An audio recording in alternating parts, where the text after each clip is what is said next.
youngsters, maybe animals might get a little bit upset, but here it comes. If you want to know about noise, here it is, 31 Squadron, Belgian Air Force.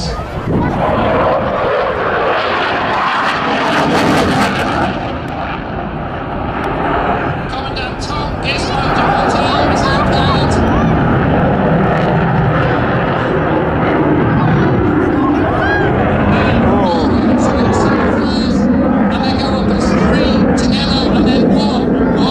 That's 31 Squadron and they're proud of it.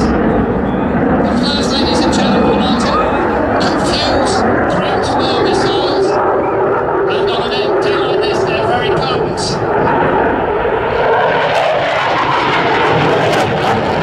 Safe, just like one of your computer simulators.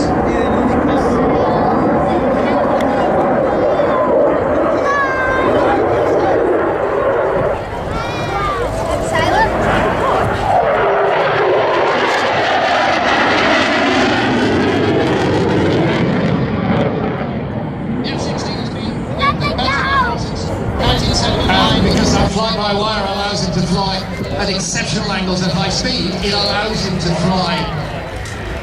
It allows him to fly at very high angles. This is a high alpha maneuver. Nose up. This is what computer control can do.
Really drifting the wing now, they're working so hard for you.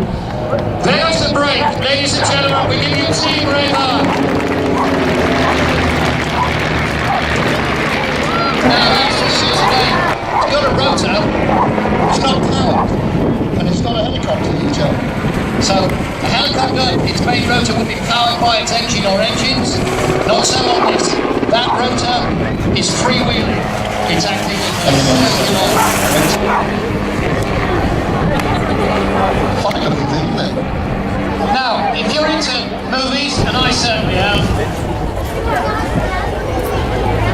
What makes this display so special, Ken, for us at Air this afternoon is there are so few of these aircraft remaining in airworthy condition. It's a real privilege to have the Catalina come and display for us. We're taking a step back in time as we look at this wonderful vintage aircraft. I believe only this one and one in the Netherlands operational in Europe. Ladies and gentlemen, from the south, from your left, history on the wing, the PBY Catalina. And that crew can see you very well. Come on, let's wave at them.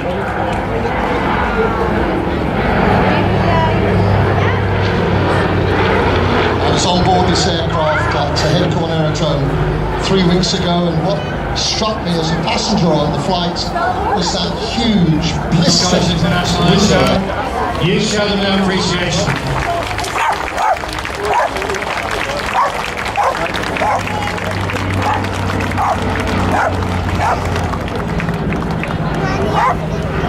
Not bad for 70 plus years, is she? The DH-19 Dragon, that's Dragonfly, that's the biplane, and the Tiger Moth. Tiger Moth, I do apologise. What is this right from the target? And they'll track in using a GPS system into a covert drop zone. So ladies and gentlemen, that's now coming into the overhead. Now, if you'd like to look up with your cameras and everything, how do they get 8 people out of this aircraft? How do they get 8 people out all at the same time? Well, they can't do it. So they have to have at least 3 of them get out of the aircraft and walk along the outside of the aircraft, hanging on for dear life, because they all want to fall out together. Okay, so if you look up now, any moment now, they'll be climbing out onto that step, clinging on like mad, and walking along the outside. There they are, I can see them. Can you see that bulge under there? Next thing you'll see, okay, is smoke coming. So their smoke bombs have gone off, and they're ready, and any moment now, I don't know if the radio's going to work, but yeah, they'll call the go, and they'll go into free fall. Let's just see if I can pick them up. Yes, and they're out of the aircraft, into free fall at 120 miles an hour as they all pull their parachutes, hoping that that parachute's going to work. Yes, they've all worked now, 8 of them. Okay, count them out. 1, 2, 3, 4, 5, yeah, 8. Okay, now they've got to look for getting into the positions, into the exact position that they need to be. Because some are carrying weight, lead around their waist, so that they can match the weight of their colleagues. So they've got to get exactly into that right spot. And now you're going to see them to get into the position, into that famous stack of the Royal Air Force Falcons. The Royal Air Force Falcons are the only parachute display team in the world to be able to perform this open stack. Ladies and gentlemen, does that not make you proud to be British? Come on, let's hear you! They send people from all over the world to us here at the Royal Air Force to teach them advanced parachuting. These young parachute instructors that you see today have been specially selected. They are going to be our future, our advanced parachute jump instructors, to go on to train those very special people to jump from high altitude into covert drop zones, as well as many other things. Look at that stack, ladies and gentlemen. Come on, they can hear you. Give them a round. I want everybody. Fantastic, the Royal Air Force Falcons. Now the Royal Air Force Falcons, the Red Arrows and the Battle of Britain Memorial Flight make up the display teams of the Royal Air Force. All of the other teams are just singletons, okay, all provided by the Royal Air Force. But we, the 3 of us, are all fully sponsored by the MOD. So these young parachute jump instructors at the very bottom 3, okay, they've been on for 3 years, then the next, okay, for 2 years, and right at the very top, our newcomers. And where's the hardest position of all to be? Right at the very top, because the parachutes below you are taking away your air, and they're making it very hard to stay in that stack. Ladies and gentlemen, come on, put your hands together again. Let's welcome them here onto the beach. Now, if anybody's interested in joining the Royal Air Force, we have the Royal Air Force tent here. You can go over there. You can become a Royal Air Force Falcon. Now I'll introduce them as they land. Ladies and gentlemen, the first man down is the coach, Flight Sergeant Kerry Marshman. He's from South Wales. Sergeant Alex Williams from Stoke-on-Trent in Staffordshire. Sergeant Mark O'Brien from Bury in Greater Manchester. Sergeant Paul Smith from Bath. Falcon 5, Sergeant Alistair Donald from Sutton Coldfield in the West Midlands. Falcon 6, Sergeant John Fish. Battle Britain Memorial Flight, Spitfire PR-19.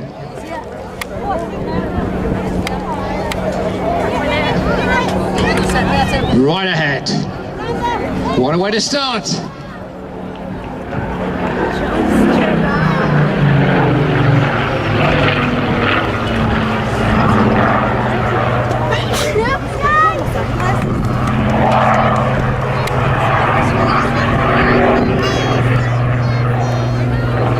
This year sees the Battle of Britain Memorial Flight's 60th anniversary.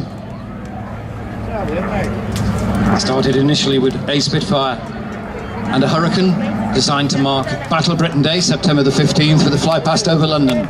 Since then, they've been performing at displays all over the United Kingdom. Sorry to interrupt you, Ken. Graham Ross Caldwell to contact a police officer urgently, please. Graham Ross Caldwell, if you're in the crowd, to contact a police officer with some urgency. Thank you. Thanks, Ken.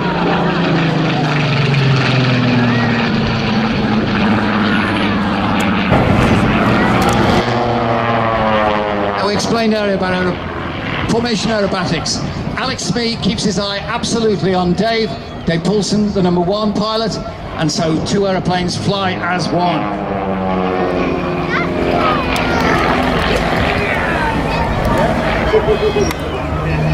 Now Dave Poulsen, he got a lift, Royal Air Force glider at the tender age of 14, and he was hooked.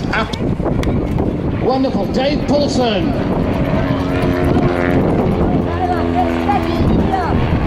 And coming around the headland now.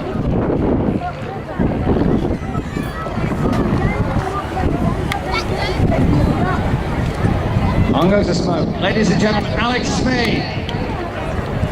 Brilliant flying, folks.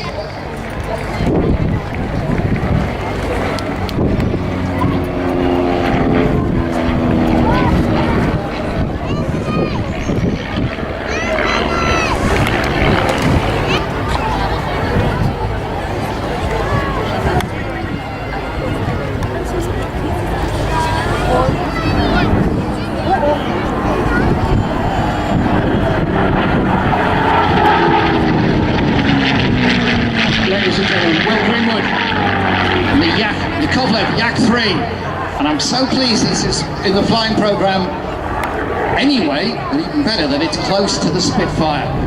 What you're looking at, ladies and gentlemen, is a 1944 Soviet design, and I don't think this is sacrilege to say this is the Russians' Spitfire, their high performance interceptor fighter. The machine that helped turn the tide away from Moscow back towards Germany and the end of the war. It's worth pointing out to Ken that it's in the colours of the Free French Air Force. They were volunteer pilots who were on the side of the Russians, and this...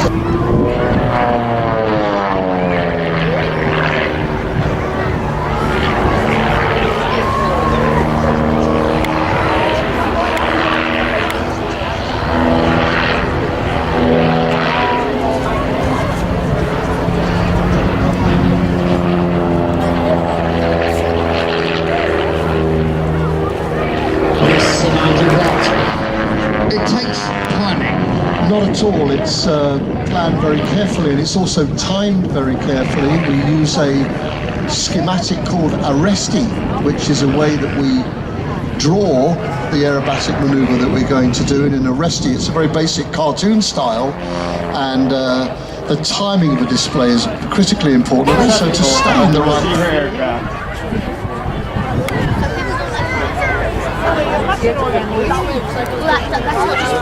What's that one? Because that's the big tanker. There he comes, passing over the hills now. That's smoking up everything. Oh, Mum, it's a seat differently sighted. Isn't that side? So funny, the flying the other side of the crowd. Mum's going to go for us. Fly on the other side of the seat. It's very slow. It is, but it looks really slow. If it was to come. I know, but if it was to come next to us, it's true. Border could just come in.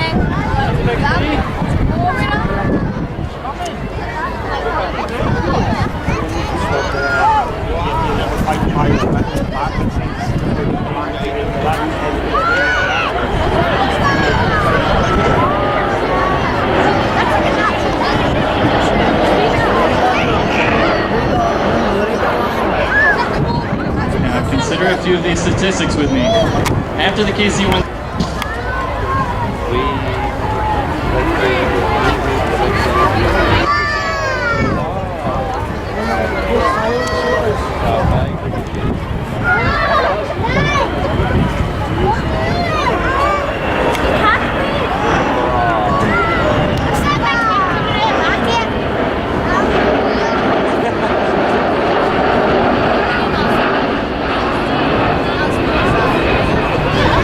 configured with its gear and flaps down. This configuration is typical of an aircraft getting ready to land. Depending upon the aircraft's gross weight and configuration, the tanker will land between 135 and 175 miles per hour.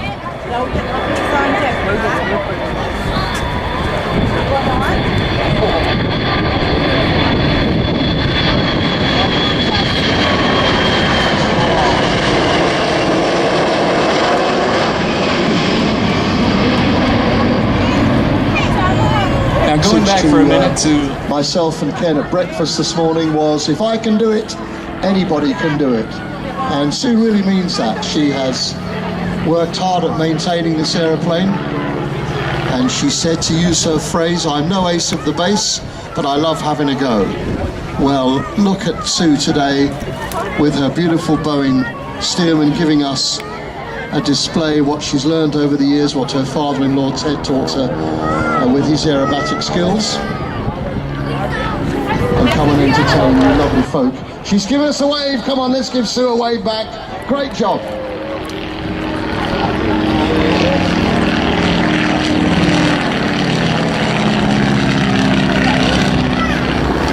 So we bid adieu, au revoir to Sue. Hopefully we'll see you back on the display. More about that in a moment. Hamish Mitchell in the Cessna float plane.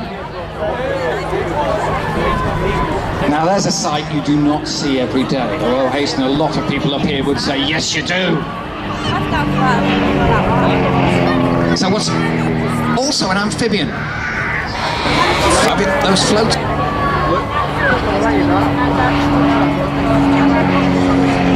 I do know from the training instructional position that this is a different rating to the private pilot. Now, this machine came into Scotland in 1999, and Hamish has had it for quite some time. He provides instruction and adventure flying around the west coast of Scotland. And he's even used this machine in air racing before now. We're going to land to the bottom, not. go.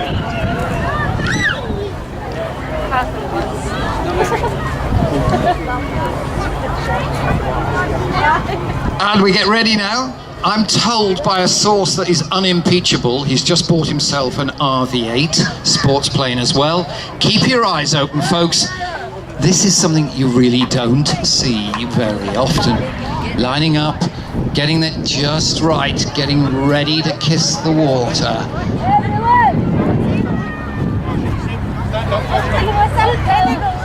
There we go, just getting the height absolutely superb. That was not a landing, that was a kiss. On with the throttle.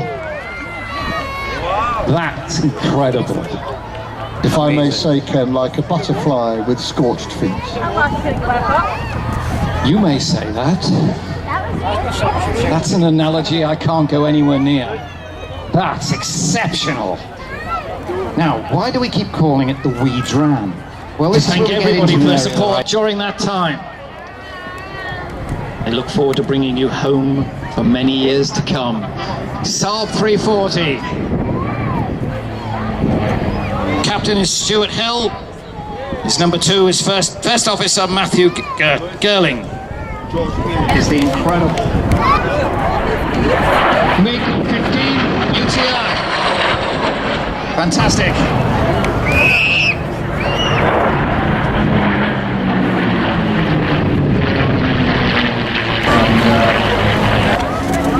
Are they getting a bead on it? Oh yeah.